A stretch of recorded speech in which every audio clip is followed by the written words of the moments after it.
Quelque chose d'intéressant s'est récemment produit dans le Dakota du Sud. C'était partout sur Internet, donc tu en as peut-être entendu parler.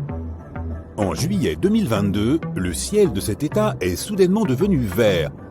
Que s'est-il passé exactement? Est-ce que ça a été causé par les humains ou par la nature? Découvrons-le. Mardi 5 juillet 2022. Peu après une forte tempête, le ciel du Dakota du Sud était encore couvert. Les habitants ont fini par sortir de chez eux et ont vu que le ciel avait pris une teinte vert foncé intense. Ils n'avaient jamais rien vu de tel auparavant. Ils ont dit qu'ils avaient l'impression d'être dans un film de science-fiction. Sans surprise, les habitants ont immédiatement commencé à diffuser la nouvelle sur tous les réseaux sociaux. Ils ont partagé leurs magnifiques mais étranges photos sur Twitter. Elles montraient le ciel au-dessus de Sioux Falls et de quelques autres villes. Même si cela peut ressembler à quelque chose de surnaturel, ce n'est pas du tout un phénomène terrifiant. C'est un simple jeu entre la lumière et l'atmosphère. Mais un tel phénomène arrive assez rarement et signifie généralement que du très mauvais temps approche. Et c'était le cas dans le Dakota du Sud. Juste avant que les gens ne commencent à partager leurs photos, une tempête a balayé la ville de Sioux Falls. Cela a été confirmé par le service météorologique américain. Cet ouragan était terrible. La vitesse du vent était d'environ 160 km/h. Selon l'échelle de Beaufort, mesurant la vitesse des vents, il s'agit de la tempête la plus rapide et la plus destructrice. Il n'y a que 12 niveaux sur cette échelle, et si la vitesse du vent dépasse 117 km/h, c'est qu'on a atteint le niveau maximal. Pourquoi ça n'a pas fait la une des journaux? Parce que c'est plutôt habituel dans cette région. Les orages se produisent très souvent aux États-Unis, surtout pendant les mois les plus chauds. Et un orage sur 10 peut devenir quelque chose de plus sérieux comme une tornade. Celui-ci n'était pas une exception. Il s'agissait du fameux derecho. Le derecho est très répandu et de longue durée. Il s'agit en fait de la combinaison d'un groupe d'orages violents se déplaçant rapidement et de pluies diluviennes. Les gens disent souvent qu'un derecho est aussi fort qu'une tornade. Pourtant, il y a une différence entre les deux. Une tornade est un vortex, une colonne d'air en rotation. Son diamètre est d'environ 150 mètres, bien qu'il puisse atteindre jusqu'à 4 km. Et dans ce cas, il vaut mieux être loin. Mais le point principal est que les tornades tournent. Le vent se déplace très rapidement et de façon circulaire autour d'un centre invisible. Un derecho est un orage fort ou un système d'orage fort avec des vents en ligne droite. En d'autres termes, il ne tourne pas. Au lieu de cela, le derecho choisit un point quelque part et y court simplement, comme un marathonien très motivé. Si on compare un derecho à une tornade ordinaire, cette dernière a 6 niveaux de force, de 65 à 600 km/h, tandis qu'un derecho est un peu comme une petite tornade de niveau moyen 1 ou 2. Habituellement, sa vitesse est comprise entre 115 et 180 km/h. Et dans les deux cas, ils peuvent être accompagnés d'orages violents, d'éclairs et de pluie. Mais ce sont tout de même des phénomènes différents. Une tempête devient un derecho si la traînée de dégâts qu'elle laisse dépasse 385 km de distance et si la vitesse du vent est d'au moins 95 km/h. Il est assez difficile à prévoir. Il peut se former même par temps clair lorsque les météorologues ne prévoient pas de tempête. Et puis les vents apparaissent soudainement. C'est tellement surprenant qu'ils peuvent même sembler explosifs. Mais le service météorologique national essaie d'avertir les habitants au moins une demi-heure ou une heure avant que cela ne se produise, afin qu'ils aient le temps de se préparer et de se mettre à l'abri. Ce n'était pas différent cette fois-ci. La tempête a balayé presque tout le Dakota du Sud, ainsi que les États voisins du Minnesota et de l'Iowa. Les conséquences ont été assez sérieuses. Plus de 30 000 personnes se sont retrouvées sans électricité. Heureusement, personne n'a été blessé, notamment parce que les habitants sont plutôt habitués au derecho. Cependant, le ciel vert est quelque chose de différent. C'est devenu un spectacle très inhabituel pour les habitants. Tout le monde se demandait pourquoi cela arrivait. Était-ce un mauvais présage ou un phénomène météorologique normal? Pour être tout à fait honnête, les scientifiques n'ont pas d'explication exacte. Mais bien qu'il n'y ait que des hypothèses, elles semblent plutôt convaincantes. Un ciel vert est un phénomène très rare. La plupart des scientifiques pensent que cela se produit lorsqu'une puissante tempête s'approche de la région avant le coucher ou le lever du soleil. Le ciel devient alors vert dans la zone. Le météorologue de NBC, Bill Karins, qui a lui-même été confronté à un événement similaire, suggère que le ciel vert est apparu à cause de l'énorme grêle qui a précédé la tempête. Tout d'abord, parlons de la raison pour laquelle le ciel est généralement bleu, ou toute autre nuance selon son humeur. Le soleil transporte simultanément tous les rayons du spectre des couleurs. Il peut nous sembler blanc, mais il possède en fait toutes les couleurs en même temps. Cependant, ces ondes de couleurs ont toutes des longueurs différentes. Par exemple, les rayons bleus sont plus courts que les autres. Ils traversent mieux les molécules d'air que les ondes rouges, si bien qu'ils nous atteignent plus rapidement. C'est pourquoi par temps clair, le ciel semble bleu. À l'inverse, les ondes de couleur rouge et orange sont très longues et se déplacent plus lentement. Elles sont donc généralement laissées derrière. Mais lorsque le soleil passe sous l'horizon ou se lève, la direction des rayons change et ces ondes nous atteignent mieux. Tout cela signifie que même si les levées et couchers de soleil nous semblent rouges et oranges, il y a en réalité toujours des ondes bleues et vertes, mais elles doivent rebondir sur quelque chose pour nous atteindre plus rapidement et devenir plus fortes que les rayons rouges. Tu as compris où on veut en venir? C'est là que l'eau entre en jeu. Les nuages sont constitués de gouttelettes d'eau. Lorsqu'elles deviennent suffisamment grosses, mais ne tombent pas encore, par exemple à cause de vents forts, elles affectent le comportement de la lumière dans le ciel. Les tempêtes violentes sont principalement composées d'eau et de grêle. Or, c'est l'eau qui reflète le mieux les rayons bleus et verts. C'est d'ailleurs la raison pour laquelle l'eau des rivières et des lacs nous semble bleu-vert, alors qu'en réalité, elle est transparente. Il y a donc quelques facteurs clés qui font en sorte que le ciel peut devenir vert. Tout d'abord, le soleil doit être au niveau de l'horizon. Un autre facteur est que même si les nuages d'orage approchent, ils ne doivent pas couvrir complètement le ciel. Il doit encore y avoir un peu de place pour les rayons du soleil. Ensuite, des rayons bleus à peine perceptibles se dirigent vers les nuages d'orage, mais ils sont repoussés par les gouttelettes d'eau et la grêle. En se mélangeant avec le coucher de soleil rouge, ils se transforment en une lumière verte brillante. Et cette lumière verte se répand dans tout le ciel. C'est pourquoi, dans la plupart des cas, lorsque le ciel devient vert, les gens ne peuvent le voir que le soir. Cela peut éventuellement se produire en milieu de journée, mais c'est très rare, étant donné que les conditions sont très spécifiques. Quoi qu'il en soit, si tu vois un ciel vert, pas de panique. Cela ne signifie pas forcément qu'une terrible tempête est en approche. La probabilité est élevée, mais ce n'est pas une règle absolue. Il peut simplement s'agir d'une forte pluie ou d'une forte grêle. En d'autres termes, si tu vois un ciel vert, tu ferais mieux de te mettre à l'abri et de mettre ta voiture à l'abri. Mais si tu as la chance de pouvoir admirer un magnifique ciel vert depuis le confort de chez toi, profites-en. Car tu auras eu la chance de vivre quelque chose de très rare. Certaines personnes ont dit que c'était la chose la plus incroyable qu'elles aient jamais vue. On ne devrait jamais gâcher de la bonne nourriture, et les fabricants de Kit Kat sont bien d'accord avec cette règle. De fins observateurs ont déjà remarqué que les Kit Kat défectueux finissent dans de grandes poubelles bleues. Ils passent ensuite par un processus de retraitement. Le chocolat est alors combiné à de la liqueur de cacao, puis on y ajoute du sucre, et au final, le fabricant obtient la pâte qui sert à coller les gaufres à l'intérieur de chaque barre Kit Kat. La garniture des Kit Kat est donc faite de Kit Kat ratés. C'est fou! Les tiges de rhubarbe peuvent être consommées sans danger, tandis que les feuilles, elles, sont plutôt toxiques en raison de l'acide oxalique qu'elles contiennent. Ne t'endors pas, mais et si je te disais que tu peux littéralement entendre la rhubarbe pousser? Ce type de plante croît tellement vite que lorsque le bourgeonnement s'effectue, on peut vraiment entendre un son spécifique. Certaines personnes affirment carrément entendre les rhubarbes grincer non-stop durant leur période de croissance.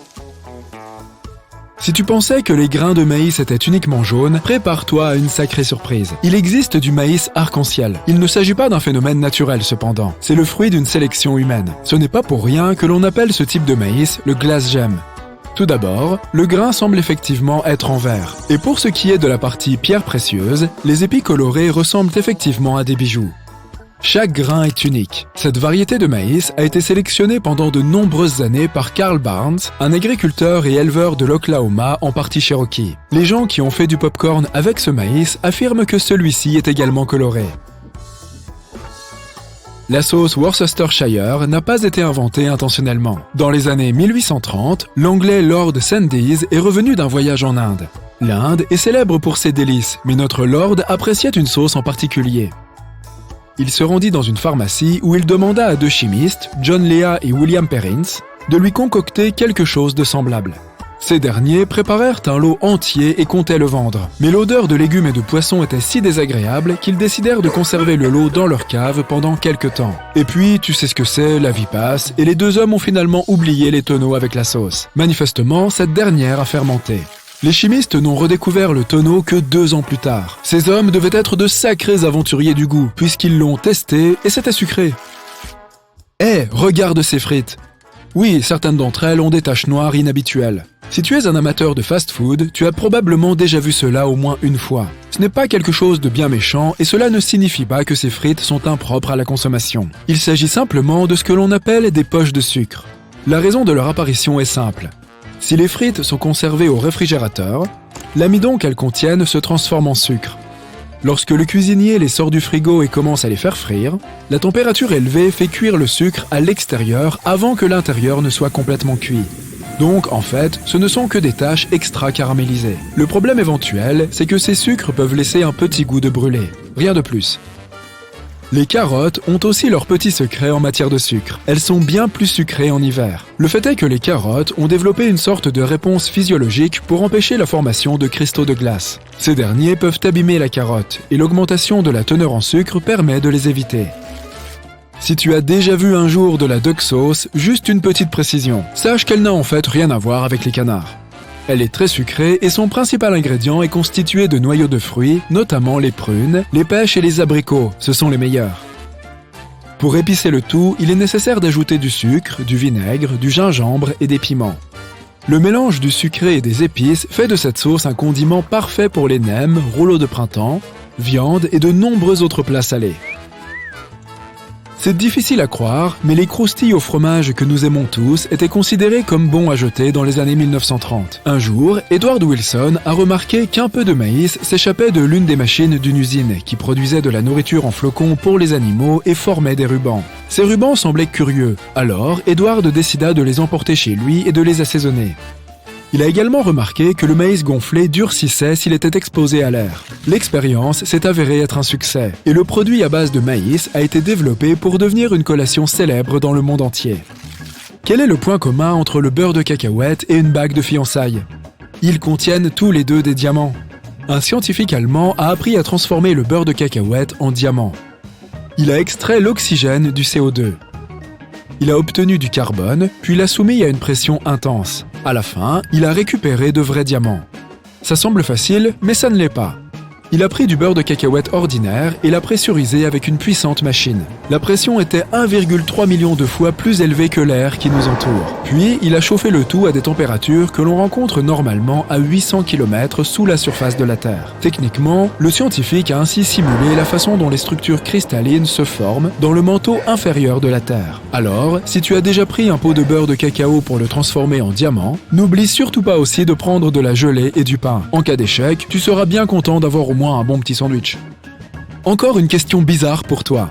Qu'est-ce qui contient le plus de protéines? Un steak ou des brocolis? La réponse est le brocoli.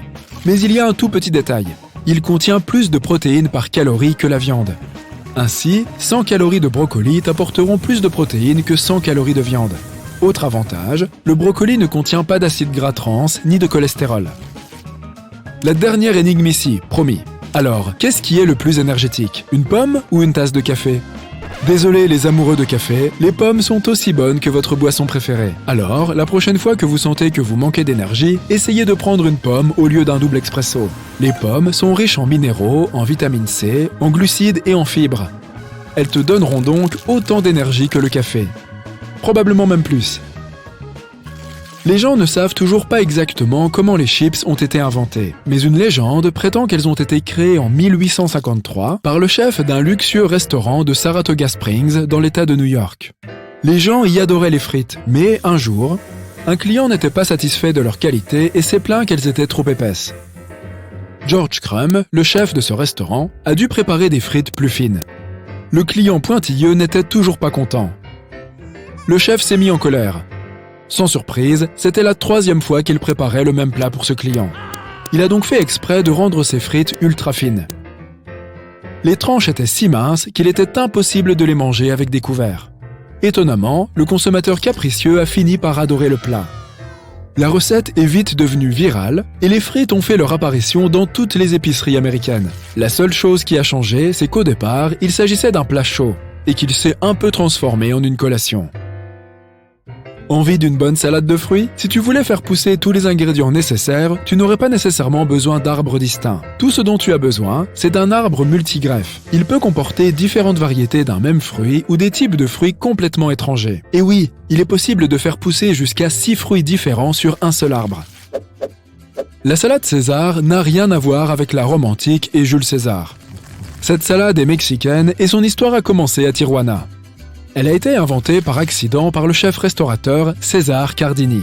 Un jour, au beau milieu d'une grande fête, il a tout simplement failli manquer de nourriture. La seule solution qu'il a trouvée a été de mélanger un tas d'ingrédients au hasard et de les présenter sous forme de salade. Ce plat unique a eu un énorme succès et s'est répandu dans le monde entier. Il y a toutefois une chose qui n'est pas d'origine dans la salade d'aujourd'hui. De nombreux supermarchés proposent leur version de la salade César avec une sauce blanche à base de mayonnaise. Mais au départ, la vinaigrette était jaune et comportait toute une série d'ingrédients. Pour la préparer, il fallait d'abord mélanger de l'ail haché, des anchois et un œuf cru. Ensuite, il était indispensable d'ajouter de l'huile d'olive. La dernière partie de la recette comprenait le jus de citron vert, de la sauce Worcestershire, de la moutarde de Dijon et bien sûr du sel et du poivre. Et voilà, tu veux essayer de la faire? Même si on peut penser que l'ail germé est impropre à la consommation, ce n'est pas vraiment le cas. Le seul problème, c'est qu'il a un goût plus prononcé. Mieux vaut donc ne pas l'ajouter aux salades, y compris à la vinaigrette César originale. Mais je pense que tu ne remarqueras même pas son goût super prononcé si tu l'ajoutes pendant la cuisson. Savais-tu que la plupart des cambriolages avaient lieu en milieu de journée? Selon le FBI, les cambriolages se produisent en plein jour parce que les gens se trouvent alors à l'extérieur. Ne laisse donc pas ta maison devenir une proie facile pour les voleurs. Voici 10 conseils pour protéger ton habitation et quelques articles de sécurité dont tu pourrais avoir besoin. Le premier article sur notre liste est le verrou de porte portatif. Ils ne sont pas conçus uniquement pour les maisons ordinaires. Imaginons que tu loges dans une maison de location où d'autres invités vont et viennent. Tu peux emporter l'un de ces verrous portatifs avec toi. De nombreuses pièces sont équipées de mécanismes de verrouillage secondaires en plus de leur serrure habituelle, comme des chaînes de sécurité attachées à la porte par exemple. Mais il ne faut pas toujours s'y fier.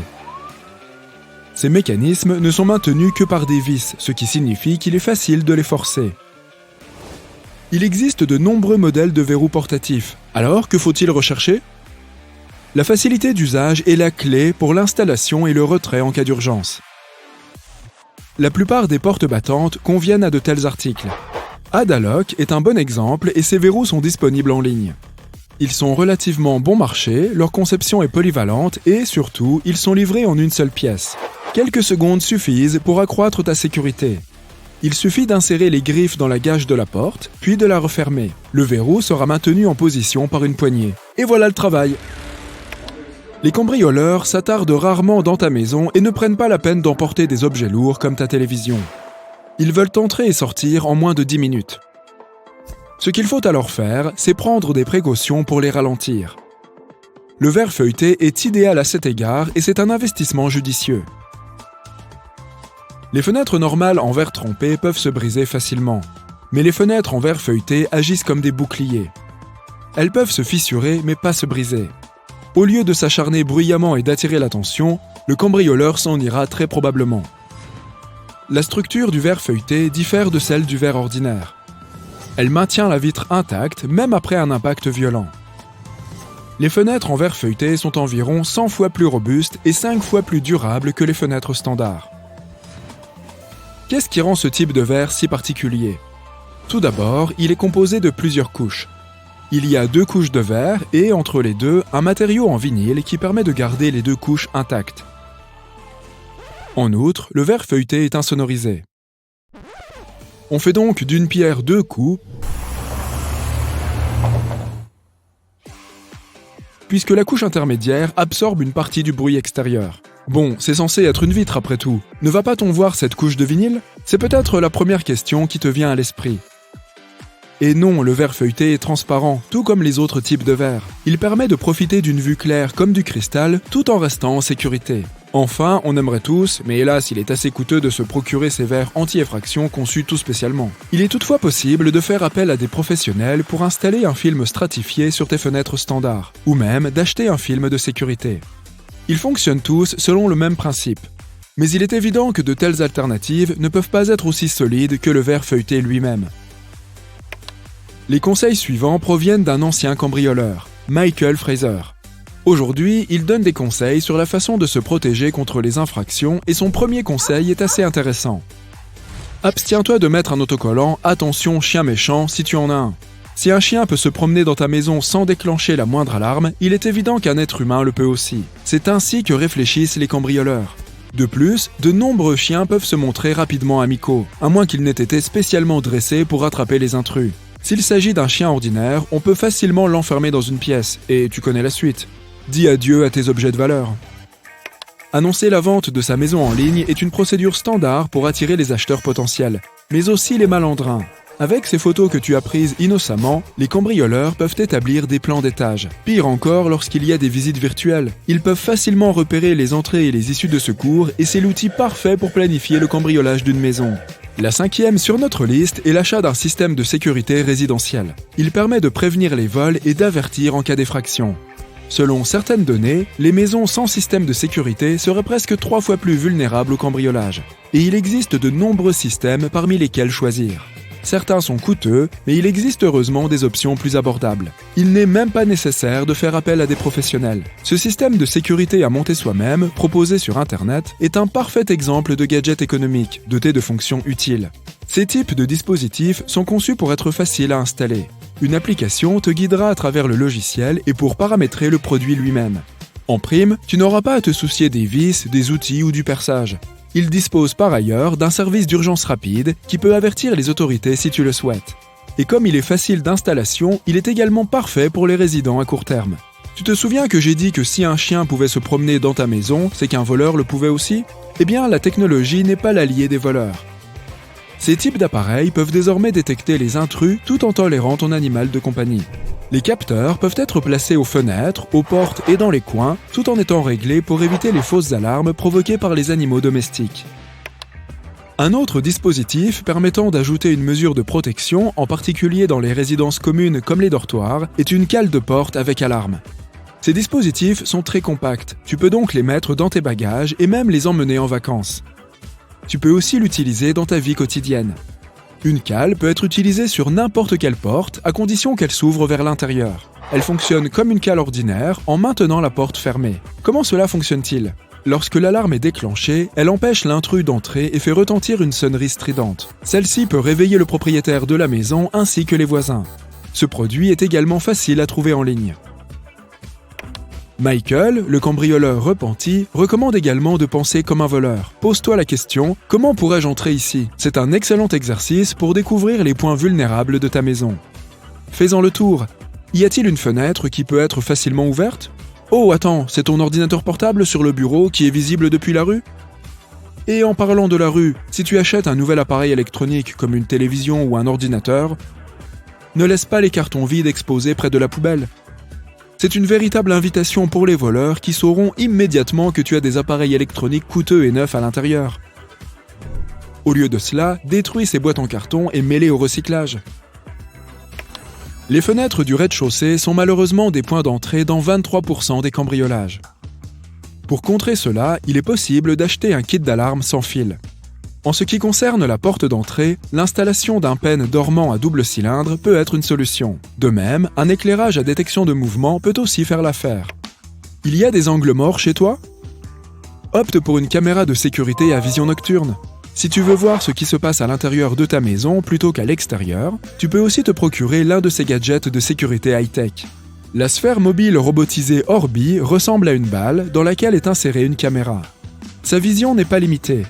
Imagine que tu sois au bureau et que tu veuilles jouer avec ton chien. Ton compagnon à fourrure peut courir après la baballe à la maison pendant que tu es absent et que tu contrôles l'appareil. Ah oui, c'est vrai, on est là pour sauver ta maison des cambrioleurs. Alors laissons ces jouets pour animaux amusants pour une autre vidéo. Et voici une révélation choquante sur les clôtures. La plupart des gens croient qu'elle suffit à protéger leur propriété. Désolé de vous l'annoncer, mais même les clôtures les plus hautes et les plus solides ne sont pas aussi sûres qu'on pourrait le croire. La règle numéro 1 d'un voleur est de ne pas se faire prendre. Et s'il s'introduit dans une maison clôturée la nuit, il est parfaitement à couvert. Tes voisins n'ont aucun moyen de voir qui est cette personne, enfin, à moins d'avoir une vision à rayon X.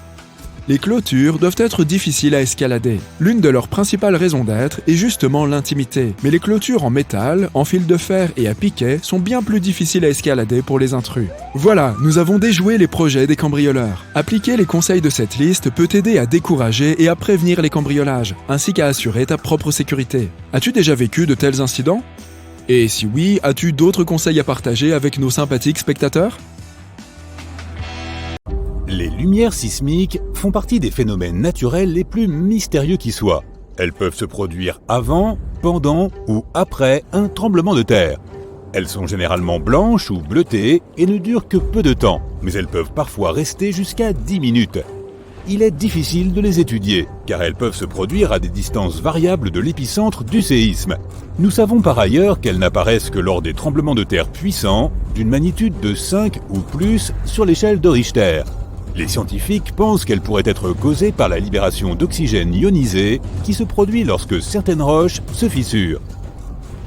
Le phénomène suivant n'est pas spontané, mais il n'en est pas moins impressionnant. Il faut se rendre à la Macarena, en Colombie, pour y assister. Il s'agit de l'arc-en-ciel liquide du Caño Cristales, alias la rivière aux 5 couleurs. On peut y voir la rivière se métamorphoser, passant du rouge au jaune, au vert et au violet, en fonction de la lumière et de la condition de l'eau. Ce spectacle étonnant est causé par une plante aquatique remarquable. Elle se fixe sur les rochers de la rivière et donne à l'eau une couleur rougeâtre. Cette eau est également très claire, avec très peu d'impuretés, ce qui rend les pigments rouges encore plus visibles. Si tu visites un jour cette destination étonnante, tu feras également la connaissance d'une faune variée aux alentours. On peut y voir des haras rouges ainsi que des singes hurleurs. Chaque automne et chaque printemps, un magnifique phénomène naturel se produit dans la région de la mer des Wadden en Europe du Nord.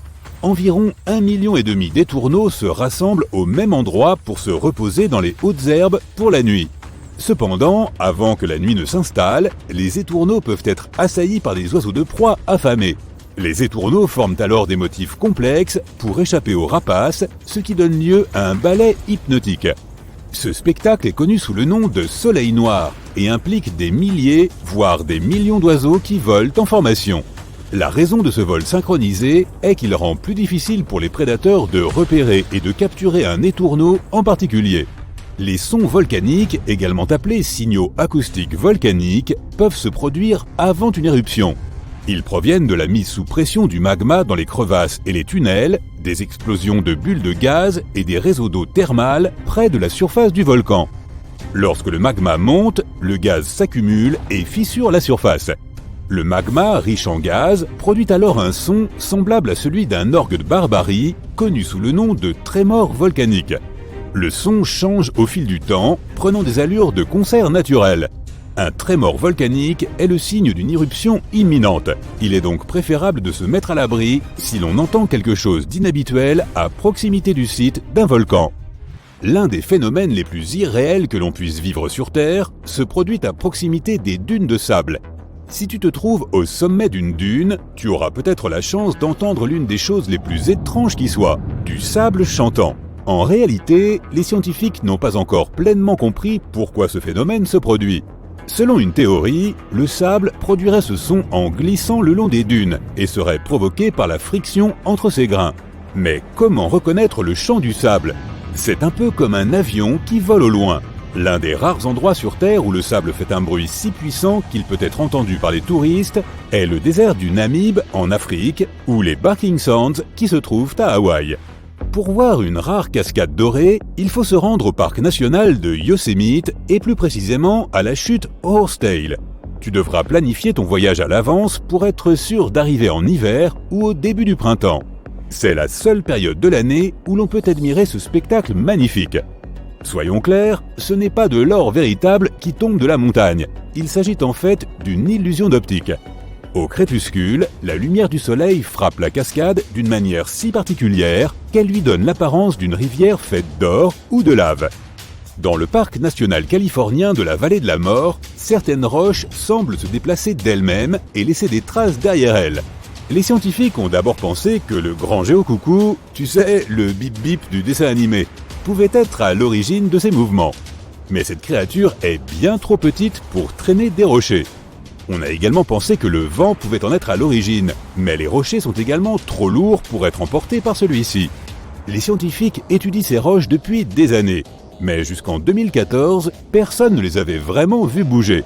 On les avait simplement retrouvées dans des positions différentes à différents moments. Grâce à la chronophotographie, on a découvert que ce mouvement était dû à une combinaison de précipitations, de changements rapides de la température et d'un petit peu de vent. Lorsqu'il pleut, l'eau gèle parfois et les rochers restent piégés dans la glace. Lorsque la température augmente, celle-ci commence à fondre et se déplace lentement, entraînant les rochers avec elle. Les traces laissées se solidifient sous l'effet de la chaleur du soleil. La couche de glace qui déplace ces rochers est très fine et s'évapore rapidement. Et c'est pourquoi les scientifiques ont si longtemps eu du mal à comprendre ce phénomène. As-tu déjà entendu parler d'un orage sale? Attache ta ceinture car on va te faire découvrir le monde de la foudre volcanique. Non, il ne s'agit pas d'un nouveau type de danse tectonique, même si on attend tout ça avec impatience. C'est juste un nom stylé pour parler de la foudre et du tonnerre qui se produisent lors d'une éruption. Durant un orage normal, des particules positives et négatives entrent en collision et créent de puissantes étincelles. Et le grondement que tu entends? Il s'agit du tonnerre. Mais lorsqu'un volcan commence à gronder, certaines particules de cendres se trouvent électrifiées et entrent en collision les unes avec les autres. Cela provoque des décharges électriques, ce qui donne l'impression que la foudre provient directement du volcan. Avec toutes ces cendres, ces fumerolles et ces gaz en suspension, on se croirait tout droit plongé dans un film de science-fiction. Et c'est cela que l'on appelle parfois un orage sale. As-tu vu ce rayon de lumière géant s'élever dans le ciel? C'est ce qu'on appelle une colonne lumineuse. Et ne t'inquiète pas, il ne s'agit pas de sorcellerie, mais simplement d'un amas de cristaux de glace qui nous joue des tours. Lorsqu'il fait froid dehors, ces cristaux qui flottent près du sol reflètent la lumière directe et créent ces colonnes de lumière qui semblent provenir de l'espace. En réalité, il s'agit simplement d'un tas de petits cristaux qui nous montrent leur capacité de réflexion. Et si tu trouves que ces colonnes de lumière naturelles sont cool, attends de voir celles qui sont artificielles. Elles peuvent être encore plus grandes, car la lumière des lampadaires n'est pas tout à fait la même. Par ailleurs, ces cristaux de glace peuvent toujours réfléchir la lumière, même s'ils sont légèrement inclinés. Imagine que toute cette lumière provienne de lampadaires situés à seulement quelques mètres. Alors la prochaine fois que tu verras une colonne lumineuse, ne cours pas te mettre à l'abri et profite plutôt du spectacle. Si tu croises dans le ciel ces formes bizarres, semblables à des bulles, tu peux te considérer chanceux. Ces petites merveilles sont appelées des nuages Mammatus, et il ne s'agit pas de nuages ordinaires. La plupart des nuages se forment lorsque l'air s'élève, ce qui les fait ressembler à de grosses boules de coton. Mais les nuages Mammatus se forment lorsque l'air s'enfonce, ce qui leur donne l'air de flotter à l'envers. L'air au-dessus et au-dessous de ces nuages crée une petite turbulence et avant que tu ne t'en aperçoives, les particules des nuages forment des orbes parfaitement ronds.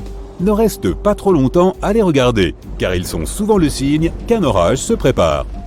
Qu'avons-nous ici? On dirait que le soleil porte un chapeau festif aux couleurs de l'arc-en-ciel au sommet des monts Métallifères en Allemagne. Ce phénomène s'appelle d'ailleurs un halo solaire, et ces arbres couverts de neige ont également l'air d'être de la fête. Tout cela est dû aux cristaux de glace qui se trouvent dans les nuages en altitude.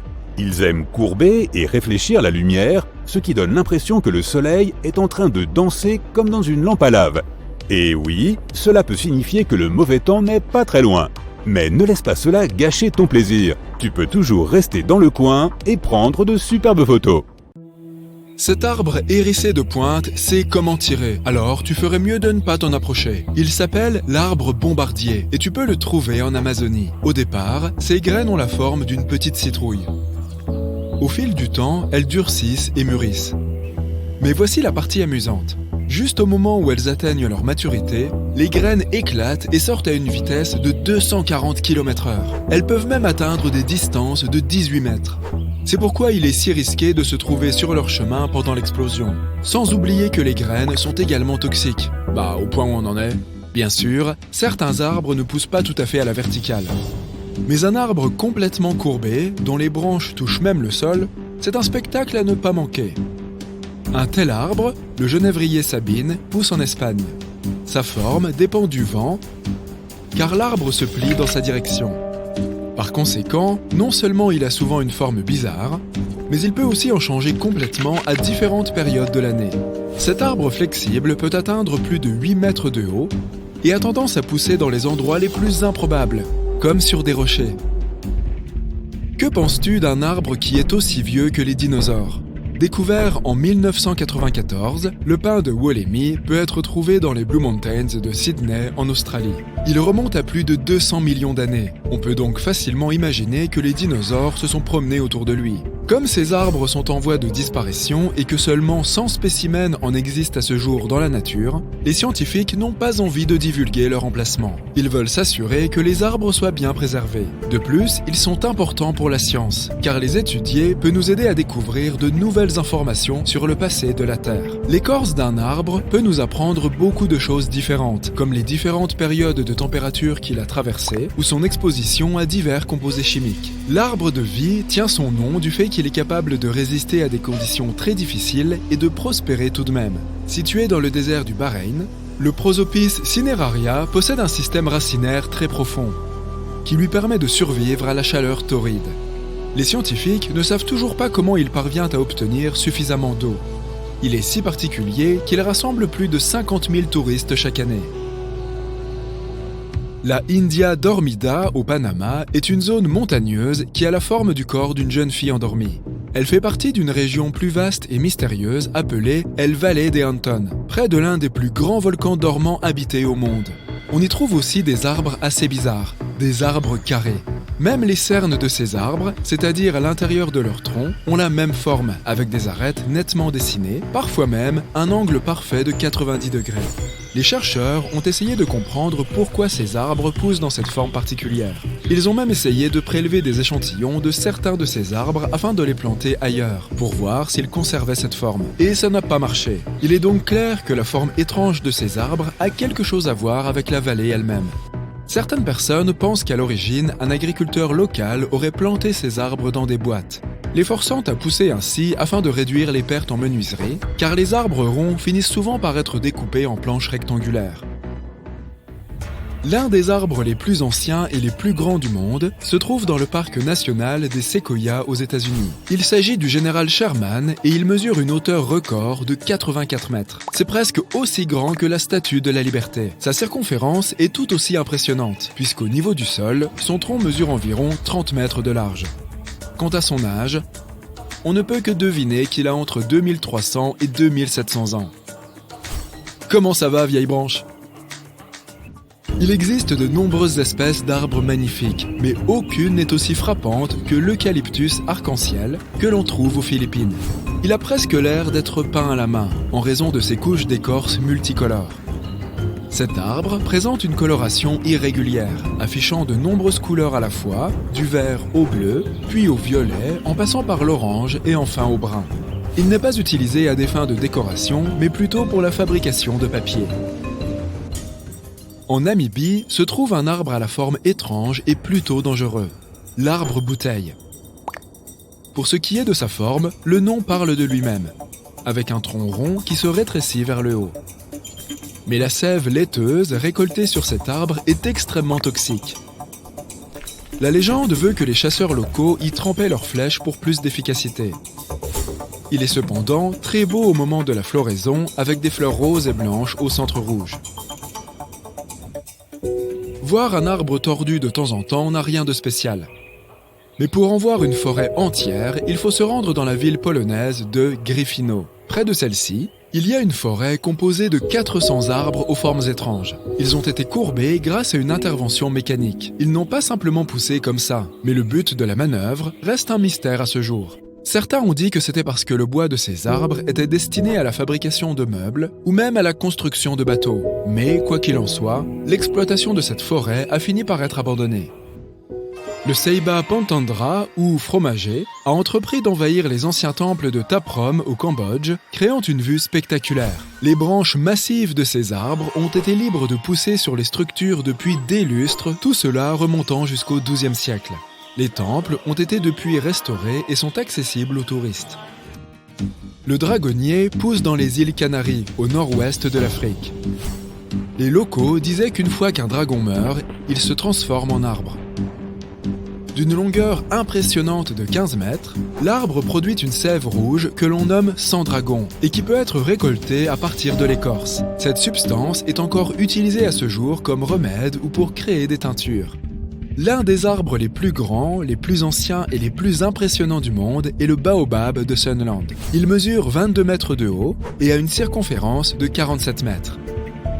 Il est situé en Afrique du Sud. Ce qui le rend encore plus spectaculaire, c'est le fait qu'il soit naturellement creux à l'intérieur. Un petit salon a donc été installé à l'intérieur de l'arbre en 1933. Au départ, il pouvait accueillir jusqu'à 20 personnes, mais il peut maintenant en accueillir jusqu'à 60, sans compter que l'arbre date d'il y a plus de 6000 ans. Le bouleau blanc s'est répandu en Scandinavie et dans le nord-est de l'Europe et a trouvé un moyen de réfléchir la lumière. Son écorce est devenue plus claire et, pendant la saison froide, lorsque ses branches gèlent aussi, le spectacle est une sorte de conte de fées hivernal. L'arbre a aussi développé un partenariat avec un champignon qui se connecte à ses racines et se déploie sous la forêt, récupérant les nutriments que les arbres ne peuvent pas atteindre. Pour ses services, l'arbre donne en retour des sucres aux champignons. Le compagnon du bouleau est toxique et ne doit surtout pas être consommé par les gens. Cette amanite est facile à reconnaître, avec son chapeau classique au sommet écarlate et saupoudré de blanc. Un festival naturel à ne pas manquer est la saison des cerisiers en fleurs au Japon. La fleur blanc-rosé est profondément ancrée dans la culture japonaise et va de pair avec un concept spirituel, Mono no Aware, qui se traduit par le fait que tout est éphémère, même si tout semble parfait et beau. Si tu te rends un jour au Japon, tu verras rapidement que le symbole de la fleur de cerisier est partout, des logos d'entreprises aux vêtements en passant par les articles ménagers. Le parc national de Yosemite, aux États-Unis, possédait autrefois une structure arboricole étonnante qui a été transformée en tunnel. Il s'agissait d'un séquoia d'une hauteur de 70 mètres. Il était surnommé Wawona, un mot amérindien qui désigne le ululement du hibou. L'arbre est tombé en 1969 à cause d'une neige abondante, mais il a survécu en tant qu'écosystème pour les animaux, les plantes et les insectes. On l'appelle maintenant l'arbre tunnel abattu. Une espèce d'arbre connue sous le nom de Pennantia baileysiana est la plante la plus rare sur Terre. Le Guinness Book des records a enregistré un seul arbre de son espèce, au large des côtes de la Nouvelle-Zélande. Il n'a pas toujours été aussi solitaire, mais les humains ont amené des chèvres sur l'île qui ont grignoté tous les autres membres de sa famille. Heureusement, les scientifiques cherchent des moyens de planter de nouveaux spécimens. C'est un beau samedi après-midi et tu fais tes courses dans ton supermarché habituel quand tu tombes sur un paquet gonflé dans l'allée des produits frais. Tu vérifies les informations sur le produit. Il semble avoir largement dépassé sa date d'expiration. Alors, pourquoi cette forme bizarre ? La réponse n'est pas toujours évidente. Pour certains types de produits frais, comme la viande, le poisson ou les fruits de mer, parfois même les salades et le fromage, les scientifiques ont mis au point une chose appelée MAP, pour Modified Atmosphere Packaging, soit packaging en atmosphère modifiée en français. Pour que ces types de produits à la durée de conservation relativement courte restent frais le plus longtemps possible, une combinaison de gaz est introduite dans l'emballage. Cela se produit avant même que le produit n'atteigne ton magasin. Un professeur français de l'école de pharmacie de Montpellier a mis au point cette méthode après avoir remarqué que les fruits ont tendance à rester frais plus longtemps dans des conditions de stockage à faible teneur en oxygène. Les types de gaz contenus dans les emballages MAP peuvent varier d'un produit à l'autre. Mais l'idée principale est de réduire la teneur en oxygène, généralement remplacée par de l'azote ou du dioxyde de carbone. N'oublie pas qu'un sachet de salade gonflé, même s'il n'a pas encore dépassé sa date de péremption, n'est pas forcément bon à consommer. Les gaz à l'intérieur du sac peuvent être un signe que le produit est avarié. C'est pourquoi la meilleure chose à faire lors de tes achats est de vérifier que le produit ne soit pas périmé. S'il n'a pas dépassé la date, vérifie s'il y a des odeurs inhabituelles ou si l'emballage est endommagé. Si quelque chose te semble anormal, il est préférable de ne pas prendre de risques. Tu peux t'adresser à n'importe quel employé du magasin si tu as des questions ou des inquiétudes. De nos jours, la plupart des supermarchés ont une disposition qui permet un ordre d'achat logique, comme acheter les articles non périssables en premier, puis ajouter les produits réfrigérés ou congelés, et finir par les fruits et les légumes afin qu'ils ne se retrouvent pas écrasés au fond de ton panier. Et pendant qu'on parle des fruits et légumes, essaye de les acheter le matin si possible. Ceux qui sont restés là toute la journée peuvent perdre un peu de leur forme et de leur texture, tandis que d'autres peuvent être un peu flétris. Maintenant, un petit conseil sur la gestion des déchets. N'achète jamais plus d'aliments que tu n'as l'intention de consommer en une semaine. La plupart des fruits et légumes ne durent même pas aussi longtemps. Alors, il est préférable de ne pas céder à toutes tes envies. Faire les courses l'estomac plein peut aussi t'aider. Tout comme faire les courses avec une liste préétablie des choses que tu dois acheter. Inspecter minutieusement l'emballage de chaque produit peut aussi t'épargner des tracas plus tard. Les produits réfrigérés doivent être frais au toucher, tandis que les produits congelés doivent être solides et sans signe de fuite. Lorsque tu rentres chez toi, assure-toi de réfrigérer tous les produits qui doivent l'être dès que possible. En général, ils ne doivent pas rester hors du réfrigérateur pendant plus de 2 heures. Sinon, leur qualité risque d'en être altérée. Acheter des herbes aromatiques en pot n'est peut-être pas la première chose sur ta liste, mais c'est sûrement quelque chose à envisager. Non seulement elles sont disponibles pour un prix modique, mais elles sont aussi faciles à cultiver et à entretenir. Imagine un joli jardin d'herbes aromatiques juste là, sur ton balcon ou même dans ta cuisine. Ne serait-ce pas agréable ? Tu auras toujours du basilic frais pour couronner un plat de pâtes. Et tant que tu es encore au magasin, n'oublie pas d'acheter des filtres à café. Tu n'as peut-être pas de machine à filtre chez toi, mais ils ont beaucoup d'autres utilisations possibles. Ils peuvent servir à filtrer les liquides, à empiler en toute sécurité la porcelaine délicate dans tes armoires, ou même à polir tes fenêtres ou tes chaussures. Si tes fruits et légumes préférés sont en solde, mais qu'acheter de grandes quantités impliquerait de les gaspiller, pense à les congeler. Tu peux faire des réserves pour les smoothies, surtout pour la saison froide, où les options sont limitées en termes de fruits frais. Et ne te contente pas d'attraper la première chose sur le rayon, surtout si elle risque de se gâter rapidement. Les magasins réapprovisionnent leurs produits selon le principe du premier entré, premier sorti. Les articles au fond de l'étagère sont donc toujours un peu plus frais.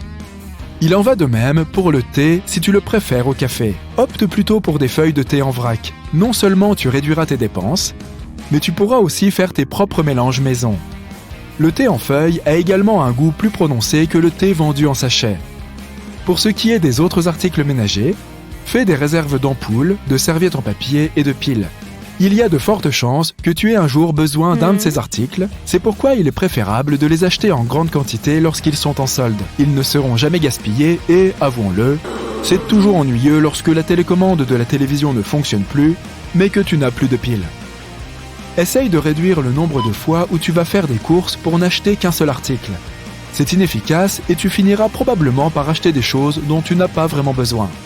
Cette liste de courses commence à avoir beaucoup plus de sens maintenant, n'est-ce pas ?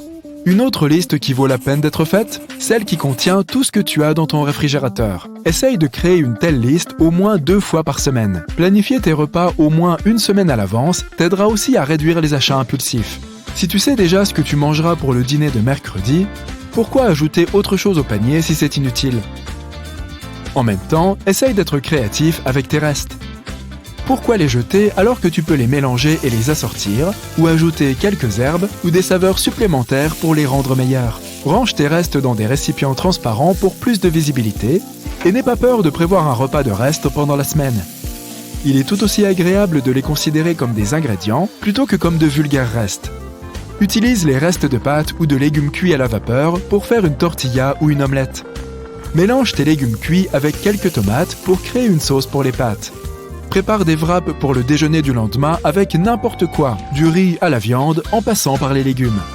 Si tu cherches vraiment la méthode la plus simple pour conserver les restes, tu peux toujours les transformer en soupe. L'accompagnement de légumes de la veille au soir peut se transformer en un déjeuner sain si tu ajoutes simplement une boîte de bouillon et que tu mixes le tout. Même une miche de pain vieille de 2 jours peut être sauvée si tu la coupes en diagonale, que tu saupoudres les tranches de quelques herbes et d'huile d'olive et que tu les mets au four pendant quelques minutes. Tu auras alors de beaux croûtons faits maison pour ta soupe de reste. Un peu de jugeote en matière d'étiquette ne fait jamais de mal à personne non plus. Sois à l'affût des ingrédients dont tu n'as jamais entendu parler ou de ceux que tu ne peux pas prononcer. Il faut généralement éviter les produits dont l'emballage contient plus de 5 ingrédients. Même la façon dont tu portes tes courses au supermarché peut avoir un impact sur ce que tu achètes et comment. Si tu préfères les paniers au caddie, tu es plus enclin aux achats impulsifs. C'est ce qu'affirme une étude publiée par le Journal of Marketing Research. Cela se produit en raison de l'effort que tu fais pour transporter réellement les articles. En choisissant un caddie, tu seras probablement assez à l'aise pour évaluer suffisamment de produits et lire attentivement les étiquettes. Lorsque ta liste de courses n'est pas trop longue, opte pour la caisse automatique si elle est disponible. Des études ont montré que les achats impulsifs sont réduits jusqu'à 32% si tu dois scanner tes propres articles en sortant. C'est parce que la ligne de caisse normale est spécialement conçue pour t'empêcher de laisser des articles que tu aurais pu reconsidérer. Il n'y a littéralement aucun endroit où tu peux déposer tes articles non désirés, en dehors de ton panier, et s'il y a quelqu'un d'autre qui fait la queue derrière toi, bonne chance pour revenir en arrière. La disposition des aliments sur les étagères peut aussi représenter une menace pour ton budget et tes habitudes. Comme les gens sont plus enclins à acheter les articles qu'ils voient en premier, les produits les plus chers sont placés à hauteur des yeux et les options économiques sont placées sur les étagères du haut et du bas. Prends ton temps et scrute les allées qui t'intéressent. Tu seras surpris de voir que la plupart des articles placés sur les étagères supérieures ou inférieures sont souvent non seulement plus économiques, mais aussi moins riches en additifs ou arômes artificiels. Bref, fais attention, les supermarchés sont une véritable jungle. Bienvenue chers invités et bienvenue au Simp Aquarium. Ici, vous allez pouvoir admirer les créatures marines et océaniques les plus dangereuses qui soient. Mais ne vous laissez pas induire en erreur par ce que j'ai dit. Il est fort possible que vous croisiez l'une de ces créatures sous-marines lors d'une banale promenade à la plage. Alors, regardez-les attentivement dès maintenant et vous pourriez bien éviter le pire. Est-ce un poisson ou un vieux caillou ? Ce que tu observes est communément appelé le poisson-pierre, ou encore cynancée pour les intimes. Si tu aimes la plongée et l'observation des fonds marins, tu en as peut-être déjà croisé un sans même t'en apercevoir. Son apparence fait qu'il est presque impossible de le distinguer de n'importe quelle autre pierre, en raison de sa coloration grise et de son aspect tacheté. Surtout si tes lunettes de plongée sont un peu embuées. Enfin, tu ferais mieux de faire attention car sinon les conséquences pourraient être fâcheuses, puisque les poissons-pierres sont parmi les plus venimeux qui soient. Bien que certains types de poissons-pierres soient connus pour vivre dans les rivières, la plupart d'entre eux résident dans les récifs coralliens près des tropiques des océans Pacifique et Indien. Les épines de leur nageoire dorsale, en forme d'aiguille, se dressent lorsqu'ils se sentent dérangés ou menacés, et injectent le poison qu'elles contiennent. La raison la plus courante des piqûres de poissons-pierres est que les nageurs marchent dessus sans s'en rendre compte. Cependant, il n'est pas nécessaire de se trouver dans l'eau pour se faire piquer. Comme ils peuvent survivre hors de l'eau jusqu'à 24 heures, tu devrais aussi faire attention où tu marches quand tu vas à la plage. Les personnes qui se sont faites piquer par des poissons-pierres décrivent cela comme une expérience extrêmement pénible. Ce venin peut entraîner des infections, et dans certains cas, il est connu pour avoir résulté en un état de choc, voire une paralysie. Cela peut sembler surprenant, mais en dépit de sa mauvaise réputation, le poisson-pierre est tout à fait comestible, s'il est préparé correctement. Lorsque le poisson est cuit, son venin se décompose. Et si ses nageoires dorsales, qui sont la principale source de son venin, sont retirées, le poisson-pierre cru peut aussi être servi en sashimi. Cette créature peut sembler sortie d'un film de science-fiction, mais elle est bien réelle. Dis bonjour à la pieuvre à anneaux bleus. Ne te laisse pas abuser par sa petite taille, qui peut aller de 12 à 20 cm en comptant les tentacules, car ces petites bêtes sont bourrées de venin, capables d'affecter jusqu'à 26 personnes en quelques minutes. Tout comme les poissons-pierres, les pieuvres à anneaux bleus se trouvent dans les océans Pacifique et Indien, du Japon à l'Australie. Elles vivent généralement dans les récifs coralliens et les zones rocheuses du fond des mers. On peut aussi en trouver dans les mares résiduelles, les herbiers marins et les lits d'algues.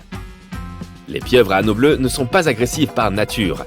Lorsqu'elles ne sont pas en quête de nourriture, comme des crabes et des crevettes, ou à la recherche d'un partenaire, elles se cachent souvent dans les récifs marins, les coquillages ou les crevasses.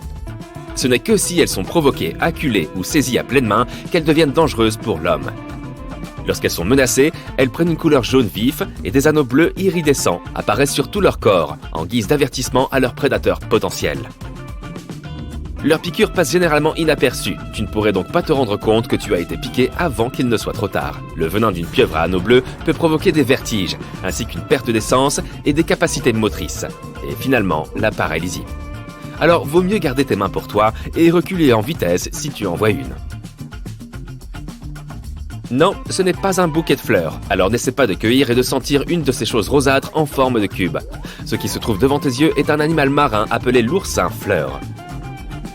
Il a peut-être l'air magnifique, mais ne te laisse pas tromper par son apparence. Il a été nommé l'oursin le plus dangereux dans le Guinness Book des records en 2014. Les oursins-fleurs habitent les zones tropicales du bassin Indo-Pacifique et vivent généralement dans les récifs coralliens, les rochers, le sable et les herbiers marins à des profondeurs de 0 à 90 mètres. Leur caractéristique la plus remarquable est leur pédicellaire, qui sont des organes défensifs en forme de griffes, que l'on trouve aussi chez les étoiles de mer. Ce qui les différencie de tous les autres oursins est le fait que leurs pédicellaires sont, comme leur nom l'indique, en forme de fleurs, et généralement de couleur blanc-rosé à blanc jaunâtre avec un point central violet. Cachés sous ces fleurs, ils disposent également d'épines courtes et émoussées. Bien que de nombreux oursins délivrent leur venin au moyen de ces épines, les oursins-fleurs le font au moyen de leurs pédicellaires ou fleurs. Si elles ne sont pas dérangées, les extrémités de ces fleurs présentent généralement une forme élargie en coupe ronde. Leur surface dispose de minuscules capteurs avec lesquels ils peuvent détecter les dangers. Et lorsqu'elles entrent en contact avec de telles menaces, ces fleurs se referment immédiatement et commencent à injecter leur venin.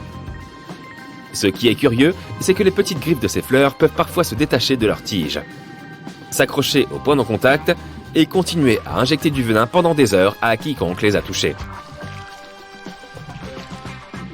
On dirait une flaque géante de glace à la framboise fondue, non? Tu aimerais bien, sauf que c'est une méduse à crinière de lion, aussi appelée cyanée capillaire. Elles sont connues pour préférer les eaux froides. C'est pourquoi on les trouve principalement dans les océans Arctique, Atlantique Nord et Pacifique Nord.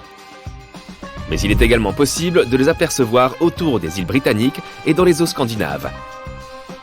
La méduse à crinière de lion est l'une des plus grandes espèces connues de méduses. Elles doivent leur nom à leurs longs tentacules, semblables à des cheveux, qui peuvent atteindre une longueur de 3 mètres.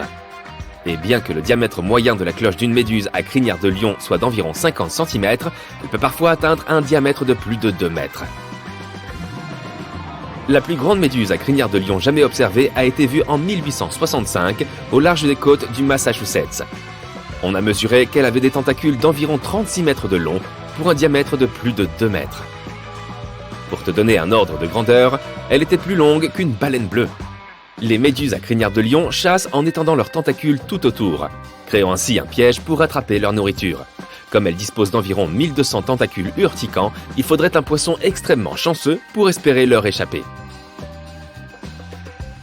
La piqûre d'une méduse à crinière de lion ne présente généralement pas un danger mortel, mais il faut tout de même éviter de nager à travers ses tentacules, car cela peut s'avérer très douloureux pour les humains.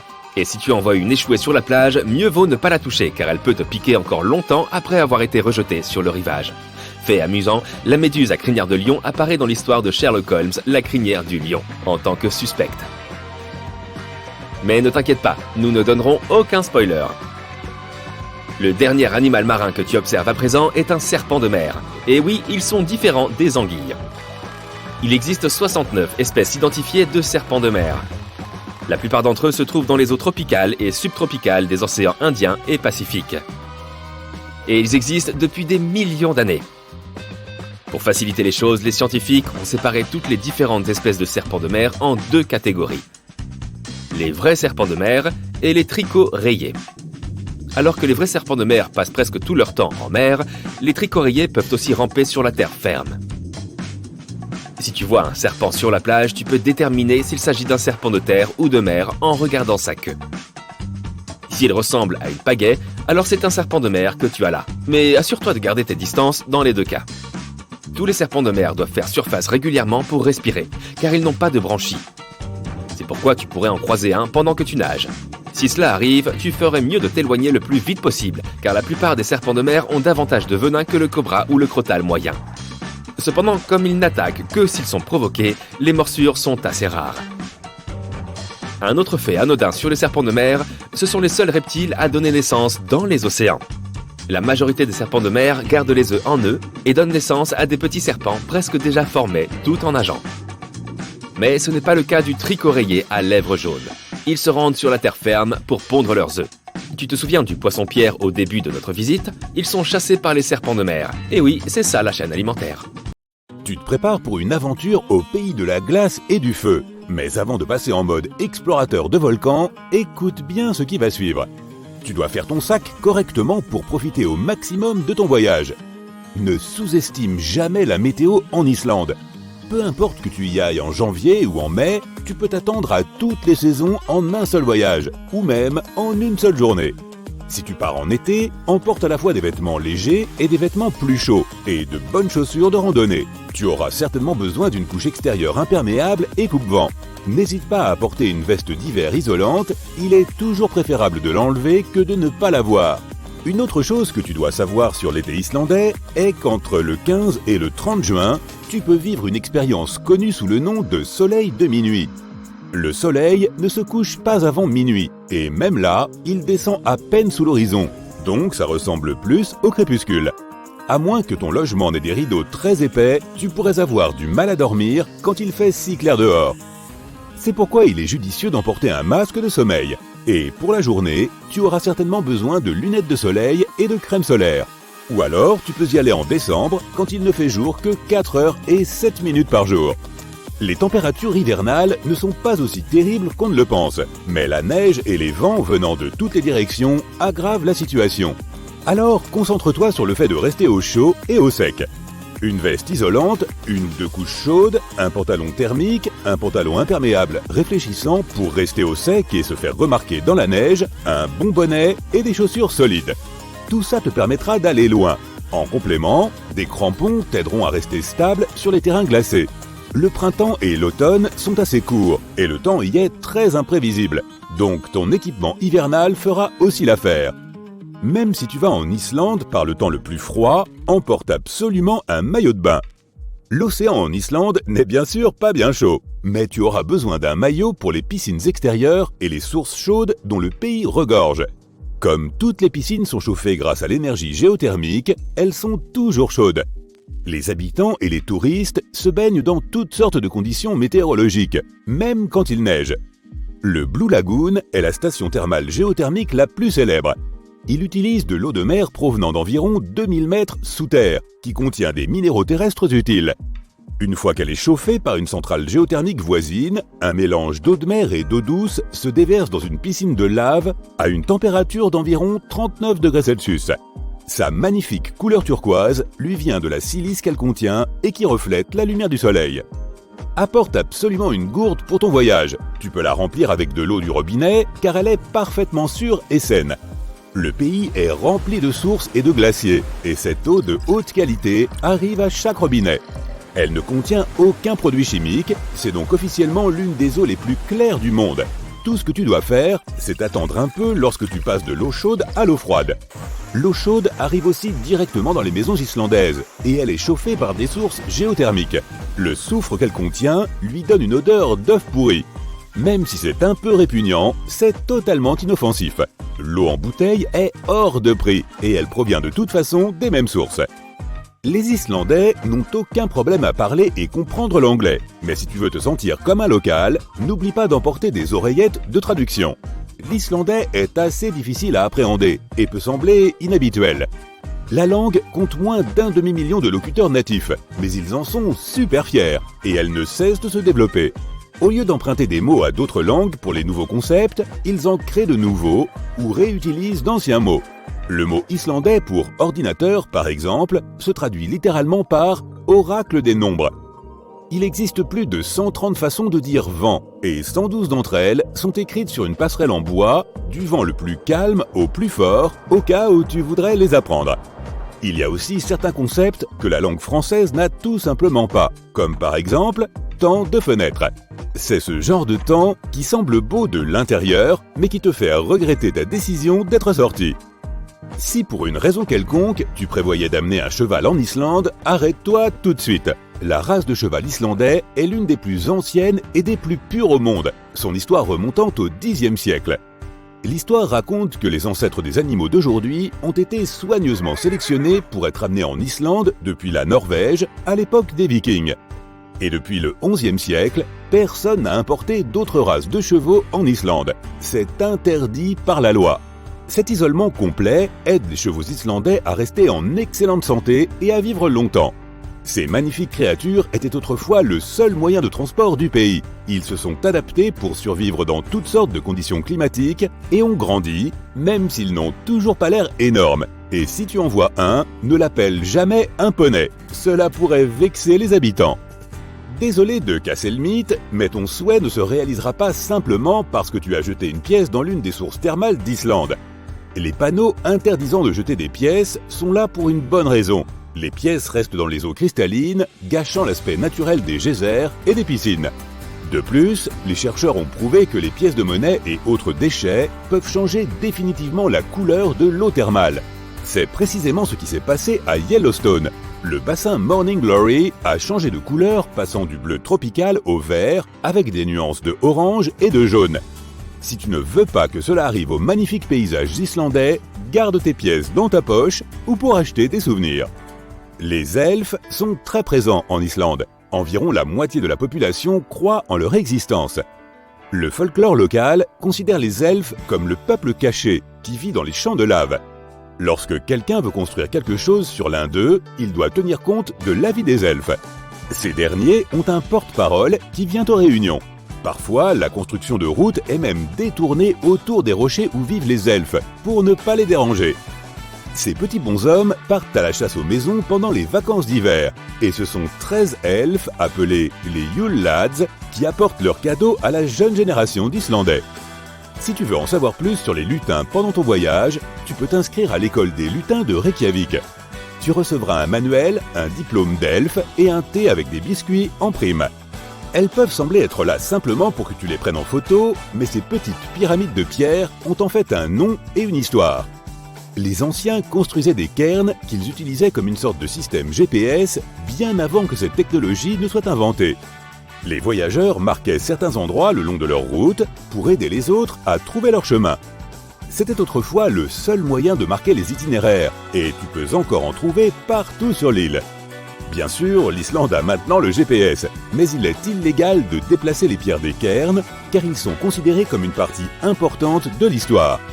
De plus, certains randonneurs utilisent encore ces pyramides pour s'orienter. Donc si tu en construis une au hasard, les randonneurs peuvent facilement se perdre, car ils suivraient le mauvais itinéraire. Si tu veux apporter un cadeau à tes nouveaux amis islandais, un livre est une excellente idée. Pendant de nombreuses années, le pays a eu le taux le plus élevé de publication de livres par habitant au monde. En moyenne, un Islandais sur 10 publie un livre au cours de sa vie. Il y a même une fête spéciale pour donner des livres. Les sagas islandaises remontent au XIIIe siècle. Les écrivains créent leurs sagas même sur des serviettes de table et des tasses à café. Chaque geyser et chute d'eau a son propre conte sur les héros et héroïnes qui y sont liés. Tu peux aussi scanner les codes-barres sur les bancs publics pour écouter des livres audio sur ton smartphone. L'anomalie de la mer Baltique. En 2011, une équipe de plongeurs est descendue tout au fond de la mer Baltique, au nord.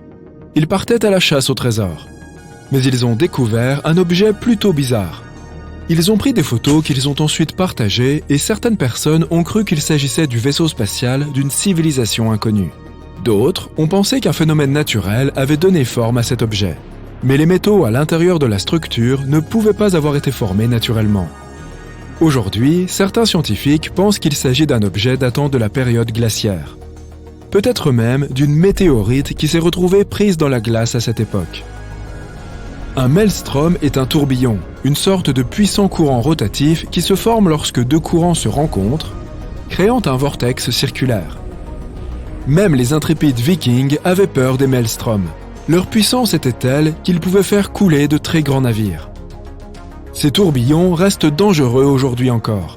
Mais heureusement, les grands bateaux modernes ne craignent plus grand-chose. Ils sont désormais capables de résister à cette puissance. Cependant, un paquebot qui croise le chemin d'un maelstrom sera généralement exposé à des vagues si massives qu'il en sera violemment secoué. La force de certains maelstroms est si formidable qu'on les compare parfois à des sortes de trous noirs. Et non, les trous noirs n'appartiennent pas seulement à l'espace intersidéral. On les trouve ici même, sur notre planète, sous la forme de tourbillons océaniques. Ce qui les rapproche de ces monstres célestes, c'est le fait que rien de ce qu'ils capturent ne peut leur échapper. Ces trous noirs sous-marins peuvent faire jusqu'à 150 km de diamètre. Si tu te retrouvais pris dans l'un d'eux, tu ne t'en rendrais sans doute même pas compte, leur influence s'étend bien au-delà de ce que l'on peut détecter. À cause de leur taille, ils échappent même aux équipements les plus modernes. Voici quelque chose de plus reposant. La prochaine fois que tu vas à la plage, ouvre grand les yeux et tu verras peut-être ce phénomène optique qu'on appelle le flash vert. Tu peux le voir un peu après le coucher du soleil ou juste avant son lever. Il se produit lorsque le soleil se trouve presque complètement sous l'horizon, mais que son bord supérieur est encore visible. Pendant 1 ou 2 secondes, la couronne solaire te semblera verte. Car, en réalité, tu observeras le soleil au travers des parties les plus épaisses de l'atmosphère, tout en bas du ciel. Tandis qu'il descend sous l'horizon, sa lumière se réfracte dans l'atmosphère, ou se courbe et se disperse. Choisis une journée claire, sans nuages ni brume à l'horizon, et tu pourras constater ce phénomène. Tu étais impatient de te baigner, mais en arrivant à la plage, tu vois que l'océan est rouge. Mieux vaut éviter de faire trempette. La Floride est célèbre pour ses marées rouges. Cela se produit lorsque la concentration de l'algue Karenia brevis est supérieure à la normale. La plupart des algues dans les eaux marines, les rivières et les lacs sont sans danger pour les animaux et les humains. Elles nous aident même. Elles sont en effet une grande source d'oxygène. Mais certaines, comme celles qui donnent cette teinte rouge à l'océan, peuvent être extrêmement dangereuses pour la faune aquatique, pour les tortues de mer, les poissons et les oiseaux marins. Ce type d'algues peut se développer de façon incontrôlée et produire des neurotoxines très nocives pour les humains, surtout pour ceux qui ont des problèmes respiratoires. Ces personnes doivent à tout prix éviter les zones de marée rouge, surtout lorsque les vents puissants poussent les algues vers le rivage. Les volcans peuvent émettre des gaz toxiques, des cendres et une lave rougeoyante. Ces dangers sont bien connus des hommes depuis des siècles. Mais les volcans sous-marins peuvent aussi être dangereux. Parfois, ceux qui sont situés dans des eaux peu profondes révèlent leur présence en projetant des débris de roches et de la vapeur très haut au-dessus de la surface. En raison de la présence de l'eau, leurs effets seront différents de ceux qu'on trouve sur la terre ferme. Lorsqu'ils entrent en éruption, de l'eau de mer peut pénétrer dans leurs évents.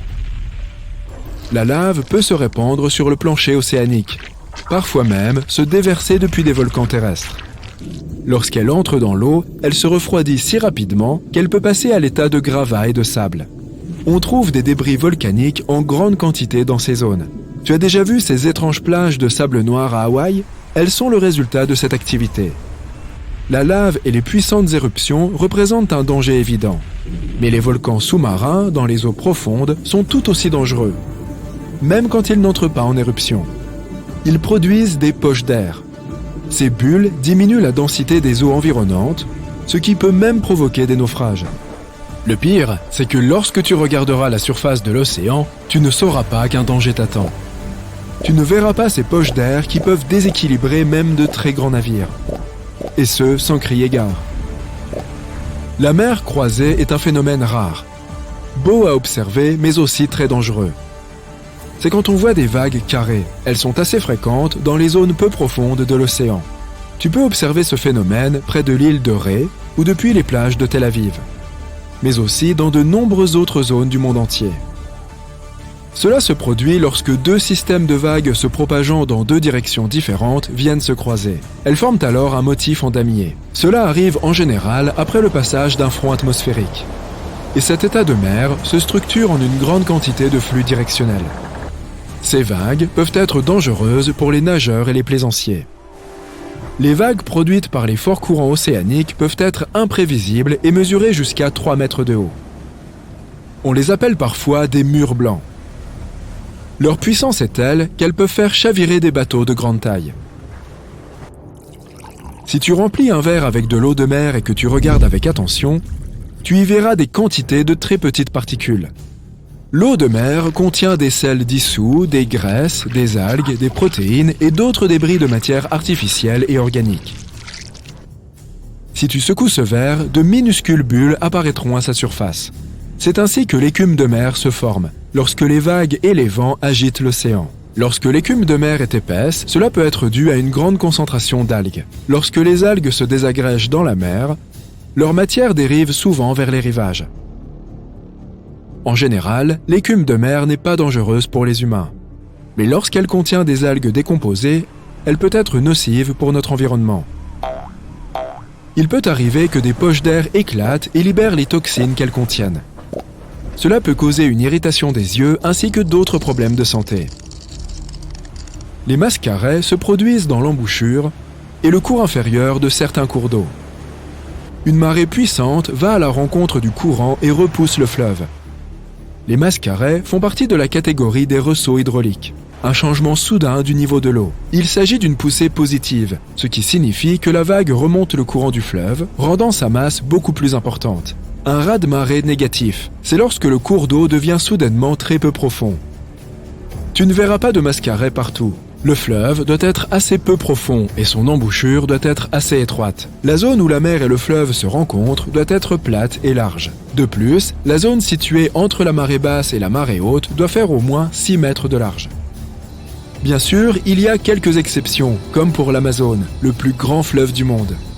L'embouchure de l'Amazone n'est pas étroite, mais il s'y produit quand même des mascarets. C'est parce que son embouchure est peu profonde et comporte de nombreux bancs de sable et autres îles basses. Ce mascaret est la raison pour laquelle l'Amazone ne possède pas de véritable delta. L'océan Atlantique emporte rapidement ses sédiments, empêchant une telle formation. Les mascarets sont souvent imprévisibles et peuvent être extrêmement violents. Il arrive même que l'eau du fleuve passe d'une couleur verdâtre ou bleue à une couleur brunâtre. Ils peuvent endommager la végétation et même arracher les arbres. Ainsi, les sports de loisirs comme le kayak et le surf peuvent être dangereux dans ces zones. Mais si tu veux simplement observer un mascaret d'un peu plus près, fais attention. Il pourrait littéralement dérober le sol sous tes pieds et t'emporter dans ces eaux agitées. Tu te détends sur la plage quand soudain tu remarques une énorme volée d'oiseaux. Ils sont très excités par quelque chose près de l'eau. L'envie te prend d'aller voir ce qui se passe là-bas. Voici un conseil. Retourne t'asseoir et reste loin de l'eau. Je comprends, tu penses que tu es assez fort pour supporter quelques coups de bec d'une mouette. Mais ce ne sont pas les oiseaux qui m'inquiètent. C'est ce qui se cache sous l'eau. Les poissons sont la base de nombreux régimes alimentaires dans le règne animal, que ce soit au-dessus ou en dessous de l'océan. Le thon, le calamar et le poulpe, ainsi que les mammifères marins comme les phoques, se nourrissent d'une grande variété de petits poissons. Ils aiment particulièrement des espèces telles que le tassergal et le bar rayé. Mais ils sont également le repas préféré d'un autre ultra-prédateur. C'est pourquoi tu ne devrais pas accompagner ces oiseaux au bord de l'eau. Si tu le fais, tu risques de rencontrer une créature qui peut mesurer jusqu'à 6 mètres de long. C'est 3 fois la taille d'un humain moyen. Ce sont les références de taille d'un grand requin blanc. S'il y a des poissons dans les parages, ils peuvent remonter à la surface de l'océan pour se nourrir. Le grand requin blanc possède la plus forte force de morsure de tous les animaux. La seule autre espèce animale qui s'en approche est le crocodile d'eau salée. Et leur capacité à mordre est très forte. Les scientifiques pensent qu'elle est 100 fois plus supérieure à celle d'un humain. Ils n'utilisent même pas les narines situées sous leur museau pour respirer. Elles ne servent qu'à faire d'eux des super renifleurs de compétition. Heureusement, nous ne sommes pas le repas préféré des requins. Et la créature ne fait pas tout son possible pour nous chasser. Les chasseurs affirment que les chances d'être attaqués par un requin ne sont que d'1 sur 3,7 millions. Ouf! Lorsque des rencontres malheureuses entre requins et humains se produisent, un requin peut confondre un humain avec un phoque ou un bar rayé de très grande taille. C'est pourquoi tu devrais rester à l'écart de ces oiseaux et poissons et laisser les animaux vivre. Tu te concentres juste sur ton bronzage dans ta chaise longue. Donc je suppose que ça veut dire que les requins ont une mauvaise vision. Pas tout à fait. Leur vision en eau claire est jusqu'à 10 fois meilleure que celle des humains qui nagent dans le même environnement. La structure de l'œil d'un requin est assez similaire à celle de notre œil. Il se compose d'une cornée, d'un cristallin, d'une rétine, d'un iris bleu profond et d'une pupille. Leurs yeux possèdent 2 types de photorécepteurs, les bâtonnets responsables de la vision à faible niveau de lumière et les cônes plus actifs à des niveaux de lumière plus élevés capables de voir les couleurs, tout comme les humains. Bien que nous ne soyons pas trop certains de la performance des bâtonnets et des cônes chez les requins, la recherche a montré qu'ils ne possèdent qu'un seul type de cône. Cela signifie qu'ils n'ont probablement pas une vision en couleur comme les humains. Cela pourrait expliquer pourquoi ils peuvent parfois confondre les humains avec d'autres créatures. Mais bon, qui est vraiment concentré lorsqu'il est sur le point de dévorer son dîner? Les yeux des requins possèdent également un tapetum lucidum. Il s'agit d'une couche de cristaux miroirs située derrière la rétine du requin. Ces cristaux permettent au requin de voir parfaitement bien dans une lumière extrêmement faible et dans une eau trouble. Les cristaux reflètent la lumière entrante, ce qui donne aux bâtonnets de la rétine une deuxième chance de détecter la lumière qu'ils auraient pu manquer la première fois. Fait amusant, les chats ont également un tapetum lucidum. C'est pourquoi les yeux de ton chat brillent dans le noir lorsque tu les éclaires. Un autre signe révélateur de la présence de requins dans les eaux des environs est la présence de baleines. Les requins sont connus pour traquer ces créatures sur plus de 160 km. Ils suivent les groupes de baleines et attendent que l'une d'entre elles devienne vulnérable avant de frapper de manière implacable. Alors, leçon apprise ? Si tu vois maintenant des oiseaux au bord de l'eau, ce n'est probablement pas une bonne chose. Contrairement à ce qui se passe lorsque tu vois des milliers d'oiseaux qui volent ensemble dans le ciel. C'est ce qu'on appelle un murmure. On peut voir des milliers d'étourneaux s'unir dans le ciel, se déplacer à l'unisson, plonger et dévier en même temps. C'est comme s'ils participaient à une sorte d'épreuve de synchronisation aux Jeux Olympiques des oiseaux. Cela se produit lorsque les oiseaux commencent à se percher sur des fils ou des arbres. Cela peut se produire dès le mois de septembre dans certains endroits et jusqu'à la fin du mois de novembre dans d'autres. Et un plus grand nombre d'oiseaux se joignent au spectacle nocturne à cette époque. Ils font ça pour nous divertir ? Pas vraiment. Se regrouper dans le ciel permet de se protéger des prédateurs comme les faucons. Il peut aussi faire froid quand on est aussi haut. Les oiseaux se rassemblent donc par milliers pour se réchauffer et échanger des informations sur les sites de nourriture potentiels. D'accord, dans ce cas, un énorme groupe d'oiseaux ne signifie rien de mal. Mais si tu en vois un jour voler vers toi dans une zone boisée, il est probablement temps de quitter les lieux. Les oiseaux et autres animaux fuient les zones de feu de forêt. Certains animaux, comme les amphibiens, peuvent en fait rester dans le feu. Au lieu de fuir pour sauver leur vie, ils creuseront le sol pour y échapper. Mais presque tous les animaux feront de leur mieux pour partir. Oh, et n'oublie pas de sortir du chemin pendant que tous ces animaux courent vers toi. Pourquoi on ne passe pas des oiseaux aux requins ? Oui, nous savons maintenant que s'il y a des oiseaux près de la surface de l'océan, les requins seront possiblement assez proches aussi. Mais que se passe-t-il s'il n'y a pas de requins à proximité ? Si tu te trouves dans l'océan et que tu vois des requins se diriger vers le fond de l'océan, cela peut être le signe qu'un ouragan ou une tempête tropicale est en route. Les requins peuvent sentir la baisse de la pression barométrique qui accompagne la tempête. Ils pourraient donc commencer à s'éloigner de la zone de turbulence. Les requins ne se soucient pas vraiment des humains. Ils ne s'approchent donc pas de nos plages de sable ou de nos villes. Ils les craignent. Ce sont des créatures très intelligentes qui savent que plus elles s'enfoncent dans l'océan, plus elles sont en sécurité. Mais l'océan n'est pas toujours le meilleur endroit où aller en cas d'urgence. Par exemple, si tu croises des créatures marines qui vivent habituellement dans l'eau et qui se reposent au hasard sur le sable, ne t'aventure pas dans l'eau. C'est un signe que l'eau est potentiellement toxique. Il est possible qu'une marée rouge se rassemble dans l'eau près de la plage. Les marées rouges se produisent partout dans le monde, mais une espèce d'algue les provoque surtout dans le golfe du Mexique. Une marée rouge se produit lorsque l'eau est remplie d'une quantité d'algues toxiques supérieure à la normale. Elle peut rendre l'eau rougeâtre ou brune, mais parfois la couleur de l'eau est normale. Si tu vas dans l'eau, tu peux ressentir une irritation respiratoire comme de la toux ou une démangeaison de la gorge. Si cela t'arrive, tu dois te rincer soigneusement la bouche avec de l'eau fraîche. En parlant d'eau, les grenouilles sont célèbres pour leur couassement, mais si tu les entends coasser beaucoup plus que d'habitude, c'est peut-être parce qu'il va bientôt pleuvoir. Selon une théorie, cela pourrait être lié à leur processus d'accouplement. Ils le font en premier, puis pondent des œufs dans des étendues d'eau douce. Une bonne pluie signifie plus de terrain aquatique pour les grenouilles. C'est pourquoi les grenouilles mâles invitent les dames à un rendez-vous avant les averses avec une symphonie de couassement. Si tu entends un grand nombre de bourdonnements, cela signifie que les abeilles sont plus actives que d'habitude et qu'un orage est peut-être en route. Lorsqu'elles sentent que l'orage approche, les abeilles se mettent à travailler encore plus fort et plus vite pour récolter plus de nectar avant l'orage. Et une fois qu'elles ont fini, elles reviennent toujours à la ruche 10 à 15 minutes avant une forte pluie, même s'il n'y a aucun signe évident de celle-ci. Leur secret réside dans des poils supersensibles situés dans leur dos, capables de capter les accumulations électrostatiques d'un nuage d'orage.